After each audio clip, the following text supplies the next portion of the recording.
జగన్మోహన్ రెడ్డి గారికి లోకేష్ గారికి కంపేర్ చేస్తే జగన్మోహన్ రెడ్డి గారిలో లేనిది లోకేష్ గారిలో ఉండేది ఏమిటంటే మర్యాద. ఈరోజు కూడా లోకేష్ గారు ఎవరైనా వెళ్ళి సార్ అన్న, వయసులో పెద్దవాళ్ళు అన్న అంగీకరించాడు.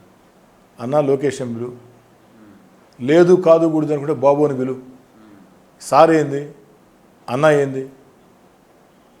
ఇది నా ఒక్కడే మాట కాదు, తెలుగుదేశం పార్టీలో అనేక మంది నాయకుల కార్యకర్తల మాట.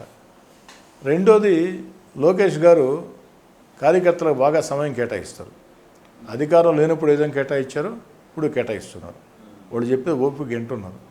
ట్విట్టర్లకి ఎక్స్లకు కూడా సమస్యలు చెప్తే స్పందిస్తూ ఉన్నారు, జనం మధ్యలో ఉంటున్నారు. ఇవన్నీ జగన్ గారిలో లేవు. జగన్ గారు అంత మర్యాద ఎమ్మెల్యేలకి, ఎంపీలకి, మంత్రులకి, కార్యకర్తలకి ఇచ్చే పని లేదు. ముఖ్యంగా అనేక అంశాలు లోకేష్ గారిలో ఉపలక్షణాలు ఉన్నాయి. లోకేష్ గారిలో ఒక ఎన్టీ రామారావు గారి ఆలోచన విధానం, చంద్రబాబు నాయుడు గారి ఆలోచన విధానం కలగలిపి లోకేష్ గారిలో ఉన్నాయి. కానీ అన్నిటికంటే మించి జగన్ గారిలో లేనిది లోకేష్ గారిలో ఉండేది మర్యాద. ఇది ఎవరైనా అంగీకరించాల్సిందే.